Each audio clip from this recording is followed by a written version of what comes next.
సత్యగోపినాథ్ ప్రభు గారిని అడుగుతున్నాను నేను. ఏంటంటే ఇవాళ చాలామంది భక్తి మార్గం రావాలంటే హెసిటేట్ అవుతున్నారు. ఆ మాటకు వస్తే భక్తులను చూస్తే కూడా హెసిటేట్ అవుతున్నారు. ఓ నిజమైన సంఘటన నేను షేర్ చేసుకుంటున్నాను. నా అపార్ట్మెంట్ కాంప్లెక్స్లో లిఫ్ట్ కోసం వెయిట్ చేస్తున్నాను. నేను లిఫ్ట్ ఎక్కాను, ఇంకో అతను నాతో పాటు లిఫ్ట్ కూడా ఎక్కలేదు. ఎందుకంటే ఈ డ్రెస్లో ఉన్నా కనుక. అంటే నేను ఎక్కడ భక్తుని అయిపోతానో, ఏం చెప్తాడో, ఇంకా ఈయన ఏ విధంగా నేను శరణగతి పోవాలనో అని భయపడుతున్నారు. సో మీకు నేను అడిగే ప్రశ్న ఏంటంటే, మనందరం భక్తిని ఇంత బాగా ఆస్వాదిస్తున్నాము, మనం చాలా ఎంజాయ్ చేస్తున్నాం. కానీ కొత్త వాళ్లకు ఈ శరణాగతి ఎటువంటి స్టెప్ ఆన్ స్టెప్ ఏ విధంగా వాళ్ళు ఆ పెద్దది సాధించగలరు, అది ఎలా సాధ్యమవుతుంది వాళ్ళకు, మీరు 2 మాటలు చెప్తే బాగుంటుంది. హరే కృష్ణ. హరే కృష్ణ. హరి బాబు. హరే కృష్ణ. శిల ప్రభుపాద్ కి, శిల గురుదేవ్ కి, రాధా మదన మోహన్ కి, జగన్నాథ్ బలదేవ్ సుభద్రమాయ్ కి, గౌర్ నితాయ్ కి, నితాయ్ గౌర్ ప్రేమనందే. హరే హరే. ముఖ్యంగా భక్తి మార్గంలోకి రావాలా అంటే ఎందుకు భయపడతారు అంటే, ప్రీవియస్గా వాళ్ళకు కొన్ని అనుభూతులు అన్నమాట. వాళ్ళేదో కొంతమంది మాయవాది సన్యాసుల్ని చూసుంటారు. వాళ్ళు, నేను కూడా చిన్నప్పుడు కొన్ని ఆశ్రమానికి వెళ్తే వాళ్ళు చాలా డల్గా కూర్చొని ఏదో జీవితంలో పోంగొట్టుకున్నట్టుగా, అట్టా నిరాశ నిస్పృహతోటి వాళ్ళు అటువంటి వాళ్ళని ఎవరినైనా చూసేసి ఉంటారు ముందు. పొరపాటున మనం భక్తిలోకి వెళ్తే మన జీవితాలు కూడా అట్లా అయిపోతాయేమో. హరే కృష్ణ భక్తుల్ని ప్రాక్టికల్గా మందిరంలో ఉన్నప్పుడు, వాళ్ళు ప్రాక్టీస్ చేసేటప్పుడు ఎవరన్నా కానీ చూసి ఉంటే ఖచ్చితంగా ఆధ్యాత్మిక జీవితం అంటే భయపడరు, ఉత్సాహంగా వాళ్ళు ముందుకొచ్చి ఆ యొక్క మార్గంలో నడవాలని చెప్పి అనుకుంటారన్నమాట. అయితే మనం భక్తులం కూడా భక్తి మార్గంలోకి వచ్చిన తర్వాత కొన్ని మెళకువలు తెలుసుకోవాలి మనం. అంటే భక్తిలోకి వచ్చినటువంటి భక్తుడు ఆనందంగా బ్లిస్ఫుల్గా కనిపించాడు అనుకోండి, ఇంకొకరికి దాన్ని అనుసరించాలా అన్నటువంటి ఉత్సాహం కలుగుతుంది. కానీ ఒక్కోసారి ఏమవుతుందంటే, మనం శరణాగతి పొందాము అని చెప్పి అనుకుంటాం. ఒక వ్యక్తి నెత్తి మీద కట్టెల మూట పెట్టుకొని నడుస్తూ ఉన్నాడంట. ఇంకొక ఆయన ఎద్దుల బండిలో పోతూ ఉన్నాడు. వీడు చాలా ఎండగా ఉంది, చాలా బరువుగా ఉంది. ఆయన చూసి కరుణతోటి ఏమన్నాడంటే, అయ్యా బాబు, నా బండి ఖాళీగా ఉంది, నువ్వు ఎక్కి కూర్చో బండి మీద అన్నాడంట. వాడు ఎక్కి కూర్చున్నాడు బండి మీద. బండి మీద ఎక్కి కూర్చున్నాడు, కానీ నెత్తి మీద ఉన్నటువంటి కట్టెల మూట మాత్రం అట్లాగే పెట్టుకొని ఉన్నాడు. కట్టెల మూట అట్టాగే ఉంది, బండి మీద కూర్చో అన్నాడు. ఆ నడిపించే వ్యక్తి అన్నాడు, ఏమయ్యా బండి మీద ఎక్కి కూర్చున్నావు కదా, కట్టెల మూట దించేయచ్చు కదా అన్నాడు. అప్పుడు ఆ వ్యక్తి ఏమంటున్నాడంటే, నా బరువే ఎక్కువగా ఉంది, మళ్ళీ ఆ మూట బండిలో పెట్టేస్తే అది కూడా బరువు అయిపోద్ది కదా, అందుకని నేను మోస్తా ఉన్నాను అన్నాడు. మనం ఏంటి అంటే, ఆ బండి నడిపించే వ్యక్తి ఎవరు అంటే గురువు అన్నమాట. మనం భౌతికమైన బాధలన్నీ పడుతూ ఉన్నామని చెప్పి ఆయన మన బండిలో ఎక్కించుకున్నాడు. ఆయన బండిలో ఎక్కించుకున్నాడు. ఎక్కిచ్చేసుకొని, అరే నువ్వు ఆ మూట దించరా నాయన అంటే, మనం ఆ మూటలన్నీ అట్టాగే పెట్టుకొని ఆ భక్తి జీవనంలో ప్రయాణం చేస్తూ ఉంటే, మనల్ని మూటల మెత్తి మీద పెట్టుకొని నడిచేటప్పుడు ఎట్టుంటుంది, చాలా భారంగా ఉంటుంది. మనల్ని చూసే వాళ్ళకి ఏమనిపిస్తుందంటే, భక్తిలోకి వెళ్తే ఇంత భారం మొయ్యాల్సి ఉంటుందా వెళ్ళినా కానీ అని చెప్పి మనల్ని చూసి వాళ్ళు ఇన్స్పైర్ కాకుండా దూరం వెళ్ళేదానికి అవకాశం ఉంది. గురువు ఎప్పుడైతే చెప్పాడో, నీ పాత భారాలన్నీ దించేరా బాబు నెత్తి మీద అని టక్కని దింపేశామనుకోండి, అప్పుడు రిలాక్స్డ్గా కనిపిస్తాము. అప్పుడు వేరే వాడికి ఉత్సాహం కనిపిస్తుంది, మనల్ని భక్తిలో మనం కూడా వెళ్ళాలా అనేటువంటి ఉత్సాహం కలిగిస్తుంది అన్నమాట. తర్వాత ఇంకొక విషయం ఏంటి అంటే, భక్తిలో మనం వస్తాం కానీ పూర్తి విశ్వాసం ఉండదు అన్నమాట. పూర్తి విశ్వాసం ఉండదు. దానికి కారణం ఏంటి అంటే, మనమేదో సూపర్ఫిషియల్గా ఏదో వింటాం భక్తి అంటే ఇది పూర్తి అవగాహన ఉండదన్నమాట. ఆ విశ్వాసం లేకుండా చేయడం వల్ల ఆ ఫలితం అన్నటువంటిది పూర్తిగా అనుభూతి చెందని దాని వల్ల మనం ఆ ఉత్సాహంగా ముందుకెళ్ళేదానికి కూడా అవకాశం ఉండదు. ఒకడు కృష్ణుని కోసం రోజు పూజ చేసేవాడంట. ఒక సంవత్సరం వ్యాపారంలో నష్టం వచ్చిందంట. వస్తే తోటి వ్యాపారస్తుడితోటి పోయి చెప్పుకున్నాడంట. ఏమని అంటే, నాకు ఈ సంవత్సరం వ్యాపారంలో నష్టం వచ్చిందిరా నాన్న అన్నాడంట. వాడేమన్నాడంటే, అరే నువ్వు ఎవరిని పూజిస్తావురా అన్నాడు. నేను కృష్ణుడిని పూజిస్తాను అన్నాడంట. వాడన్నాడంట, అరే కృష్ణుడితో మనకేం పని ఉంది, వ్యాపారస్తులం. కృష్ణుడిని పూజిస్తే వైరాగ్యము, భక్తి, మోక్షం ఇవన్నీ వస్తాయి. మనం వ్యాపారస్తులకి వాటితో పనే ఉందిరా, మనకు కావాల్సింది డబ్బు. కృష్ణుడిని పూజించకూడదు అన్నాడంట. మరి ఎవరిని పూజించాలన్నాడంట. ఆయన భార్య ఉందే లక్ష్మి, ఆమెను పూజించాలన్నాడంట. వీడు నేరుగా మార్కెట్కి వెళ్ళిపోయి లక్ష్మీ విగ్రహం ఒకటి తీసుకొని వచ్చేసి పూజా గదిలో కృష్ణుని విగ్రహం పక్కకు నెట్టేసి లక్ష్మీ విగ్రహం మధ్యలో పెట్టేసి అగరొత్తులు వెలిగించి అక్కడ పెట్టాడంట. అయితే గాలివాటం ఎట్టుందంటే ఆ అగరొత్తుల పొగ లక్ష్మీ విగ్రహం మీదకి వెళ్ళట్లేదు, కృష్ణుని విగ్రహం మీదకి వెళ్తా ఉంది. ఈయన్ని పూజించకూడదంటే పొగ ఆయన మీదకి వెళ్ళిపోతా ఉంది అని చెప్పి అటు ఇటు చూశాడంట. చూసి అక్కడ దూది ఉందంట, ఒత్తులు చేసుకునేదానికి దీపానికి. ఆ దూది తీసి కృష్ణుని విగ్రహం ముక్కులో దూపేశాడంట. అప్పుడు కృష్ణుడు, భక్తా నీకేం కావాలా అని అడిగాడంట. ఇన్ని రోజులు పూజిస్తే పలకలేదు స్వామి, ఈరోజు పలికావేంటి అన్నాడంట. అప్పుడు కృష్ణుడు అన్నాడంట, ఇన్ని రోజులు పూజించినా నేను ఉన్నానని గుర్తించలేదు కదరా, ఈ రోజే నేను ఉన్నానని గుర్తించి కదా ముక్కులో దూపుతున్నావు, అందుకని స్పందిస్తున్నాను అన్నాడంట. నష్టప్రాయేష భద్రేషు నిత్యం భాగవత సేవయాం భగవతీర్ ఉత్తమ శ్లోకే భక్తిర్భవతి నైష్టికి.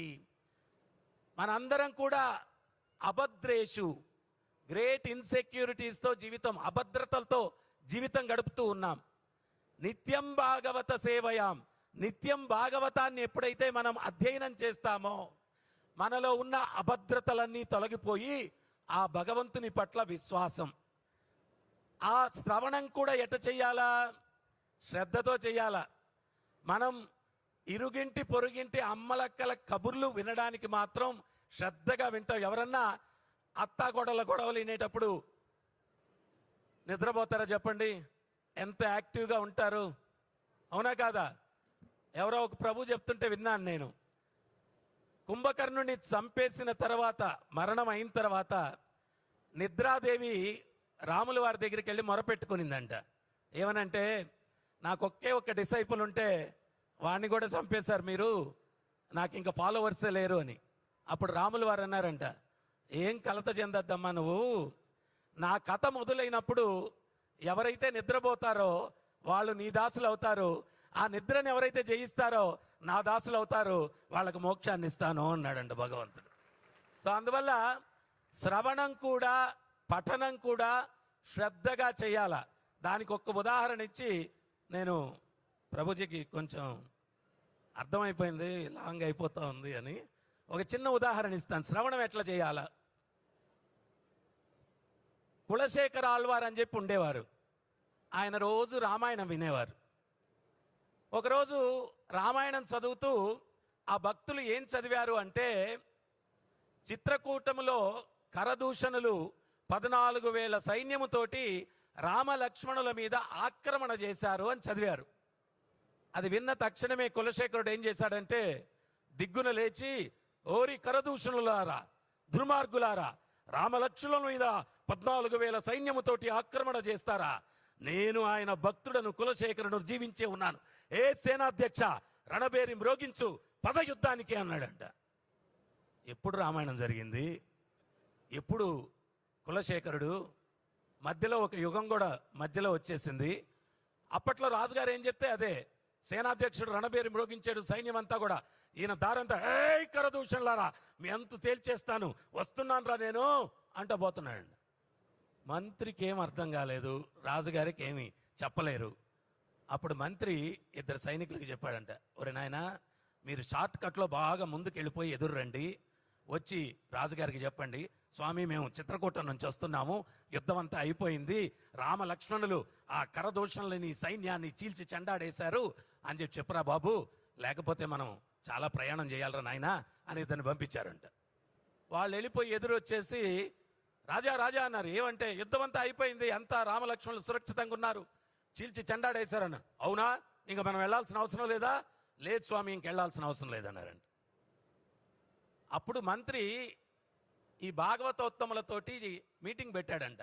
అయ్యా, రామాయణం వినకుండా ఆయన ఉండలేడు, అట్టని చెప్పి మీరు మాత్రం దయచేసి ఉద్వేగానికి గురయ్యేటువంటి సందర్భాలు ఏమీ చదవద్దయ్యా, ఏదన్నా ఆనందపడేటువంటివి చెప్పండి, రాముల వారి జననం అని చెప్పండి, సీతా కళ్యాణం అని చెప్పండి, రామ పట్టాభిషేకం అని చెప్పండి, అంతేగాని ఉద్వేగం కలిగేటువంటివి మాత్రం దయచేసి చెప్పొద్దయ్యా అన్నాడంట. వీళ్ళు దానికి అంగీకరించారు. ఒకరోజు రామజననం, అబ్బా వైభవం, ఆ కథ వినేసేది ఈయన దానాలు ధర్మాలు, ప్రసాద వితరణలు బ్రహ్మాండంగా, మళ్ళా సీతా కళ్యాణం ఓహో వైభవంగా జరిగిపోతుంది, రామ పట్టాభిషేకం అద్భుతం బ్రహ్మాండంగా జరుగుతుంది. ఒకరోజు ఆ చదివే ఆయన పక్క ఊరికి వెళ్తూ కుమారుడికి చెప్పాడంట, అరే రామాయణం వినకుండా ఉండలేడు ఆయన, దయచేసి నువ్వు వెళ్ళి చదువు అన్నాడు. అయితే జాగ్రత్త చెప్పడం మర్చిపోయాడు. ఆ పిల్లవాడు వచ్చి ఏం చేశాడంటే రామాయణం తెరవడం సీతాపహరణం అని మొదలుపెట్టాడు. సీతాపహరణం అని మొదలుపెట్టాడు. దశకంఠుడు రావణుడు మాయావి వేషములో వచ్చి జగజ్జనని జానకిని అపహరించాడు అని చెప్పి చదివేశాడు. అంతటితో కులశేఖరుడు ఉద్వేగంతో ఊగిపోయాడు. ఏయ్ దశకంఠ రావణ, జగజ్జనని జానకిని అపహరిస్తావా మాయావి వేషంలో వచ్చి? దుర్మార్గుడా, నీ 10 తలలు నరకకపోతే నేను కులశేఖరుడునే కాదు రామ భక్తుడినే కాదు అని చెప్పి కత్తి తీసుకొని ఉద్వేగంతో పోతా ఉన్నాడు. మళ్ళా సైన్యం అంతా మార్చి ఫాస్ట్ వెనకాల ధనుష్కోడి దగ్గరికి వెళ్ళిపోయారంట. ఈయన మాత్రం ఉద్వేగంతో ఊగుతూ ఏ రావణ వస్తున్నా నేను అంటున్నాడంట. ఆయనేమో సముద్రం నీళ్ళలోకి వెళ్ళిపోయాడు. ఈ సైనికులందరూ ఒడ్డు నిలబడుకుని కాలట పెడతారు, తీస్తారు. ఆయన మహాభక్తుడు, భగవంతుడు ఎట్టని ఆయన కాపాడుకుంటాడు. మన పరిస్థితి ఎట్టుంటుందో ఏమో అని చెప్పి వీళ్ళు ఒక అడుగు పెట్టేది, వెనక్కి తీసేది. వీళ్ళందరూ కూడా భగవంతుడిని ప్రార్థిస్తున్నారంట, స్వామి నీ భక్తుడు, ఆయన్ని కాపాడుకునే బాధ్యత నీదే, మేమేం చేయలేము, ఆయన మాటకి తిరుగు కూడా చెప్పలేమని చెప్పి వీళ్ళందరూ ప్రార్థన చేస్తున్నారంట. నీళ్లు మీదకి వచ్చేస్తున్నాయంట సముద్రంలో. అప్పుడు రామచంద్రుల వారు సీతా సమేతంగా గరుడ వాహనం మీద కులశేఖరులకి దర్శనం ఇచ్చారంట. ఏ కులశేఖరా కులశేఖరా అన్నారంట. అంటే స్వామి రాముల వారు ఎదురుగా కనిపించినా కానీ ఈయన ఉద్వేగంతో, స్వామి మీరాగండి, నేనున్నాను, జగజ్జనని జానకిని అపహరిస్తాడు ఆ దుర్మార్గుడు, నేను వెళ్ళి వాడిని సంహరించి సీతమ్మని తీసుకొస్తాం. అప్పుడు రాములు వారు అంటున్నారంట, ఏ కులశేఖర నా పక్కన చూడవయ్యా అంటే, జానకీదేవి సీతమ్మ తల్లి పక్కన ఉందంట. ఆమెను చూసిన తర్వాత ఈయన శాంతించి, అమ్మా తల్లి సురక్షితంగానే ఉన్నావా తల్లి అని చెప్పి ఆయన శాంతించి వెనక్కి వెళ్ళాడంట. సో ఈ రకంగా శ్రవణం అంటే లీనమై శ్రవణం చెయ్యాలా. ఆ రకంగా శ్రవణం చేస్తే పరీక్షిత్తు సుఖదేవ గోస్వామిని అడుగుతాడు, స్వామి ఎండాకాలం నదులు ఎండిపోతాయి, అక్కడక్కడ గుంటల్లో నీరు చేరుతుంది, ఆ నీరు కుళ్ళిపోతుంది, కృత్రిమంగా కుళ్ళిపోయిన నీటిని శుద్ధి చేయాలా అంటే వీలు కాదు, వరద వచ్చినప్పుడు ఆ కుళ్ళు నీరు కొట్టుకుని పోతుంది, అదే రకంగా అనాదిగా హృదయంలో కుళ్ళు పేరుకొని ఉంది, మీ కృష్ణ కథామృతం అన్నటువంటి వరద ప్రవహించి నా కర్ణమున ప్రవేశించి హృదయములోనికి ప్రవహించినప్పుడు ఈ హృదయములో ఉన్న కుళ్ళు కొట్టుకొని పోగుగాక, దయచేసి కృష్ణ కథామృతాన్ని వినిపించండి స్వామి అని చెప్పి పరీక్షిత్తు సుఖదేవ్ గోస్వామిని అడుగుతాడు. సో ఆ రకంగా ఈ హృదయంలో అనాదిగా పేరుకున్న కుళ్ళు, ప్రభుపాదులు వారు చెప్పారు, అద్దం మీద ధూళి ఉంటే నిన్ను నువ్వు చూసుకోలేవురా నాయనా, నీ హృదయ తర్పణంలో మాలిన్యం, కామము, క్రోధము, మోహము, లోభము, మదము, మాత్సర్యం అనేటువంటి మాలిన్యం ఉంటే నీ స్వరూపాన్ని నువ్వు దర్శించలేవు. దాన్ని శుద్ధి చేయడానికి కృష్ణ కథామృతం, కృష్ణ నామామృతం కర్ణము నుంచి హృదయంలోనికి ప్రవహించినప్పుడు, అది ప్రక్షాళన అయినప్పుడు ఆ హృదయ తర్పణంలో నీ స్వరూపాన్ని నువ్వు దర్శించుకోగలవు. ఆత్మ దర్శనం అంటే అదిరా నాయన అని చెప్పి ప్రభుపాదులు వారు చెప్పారు. సో అందువల్ల శరణాగతి శ్రవణం నుంచి మొదలవుతుంది. చక్కగా ఎవరైతే శ్రవణం చేస్తారో వాళ్లే చక్కగా భగవంతునికి శరణాగతి పొందగలరు, సేవించి తరించగలరు. హరే కృష్ణ. హరే కృష్ణ. ఎంతమందికి ప్రభుజీ ఇచ్చిన ఆన్సర్ చాలా చాలా గుండెల్లోకి నచ్చింది? చేతులు లేపాలి. హరే కృష్ణ. ఇలానే ప్రభుజీ చెప్పిన ప్రవచనం ఇంకో గంట సేపు వినాలని ఎంతమందికి అనిపిస్తుంది? గట్టి హరిబోల్ చెప్పండి. ప్రభుజీ ఒక గంట సేపు చెప్పండి. హరే కృష్ణ. సో ఇలా ఇలా ఉంటుందండి కృష్ణ కథ. మన అదృష్టం ఇది. మనం ఇక్కడ కూర్చోవటం, ఇలాంటి భక్తులు ఇక్కడ రావటం, ఇంత మంచి కథ చెప్పటం, కులశేఖర్ అల్వార్ గురించి చెప్తూ ఉంటే అసలు ఇంకా ఎంత ఇంకా ఇంకా ఇంకా అనిపిస్తున్నది. ఈ భక్తులు ఇవాళ ఇక్కడ టైం లేదు కనుక సంక్షిప్తంగా కొంచెం కొంచెమే చెప్తున్నారు. వీళ్ళ ప్రవచనాలు చాలా యూట్యూబ్లో ఉన్నాయి. ఈసారి యూట్యూబ్లో పోతే వాళ్ళ పేరుతో మీరు వాళ్ళ పేరు సత్య గోపీనాథ్ ప్రభు లెక్చర్స్ అని పెట్టారంటే కొన్ని వేల లెక్చర్లు వస్తాయి. ఇంకా మీకు ఏది వినబుద్ధి కాదు. ఎంతమంది యూట్యూబ్లో సెర్చ్ చేసి స్టార్ట్ చేస్తారు చెప్పండి? హరి బోల్. శ్రవణం చాలా ఇంపార్టెంట్ అండి.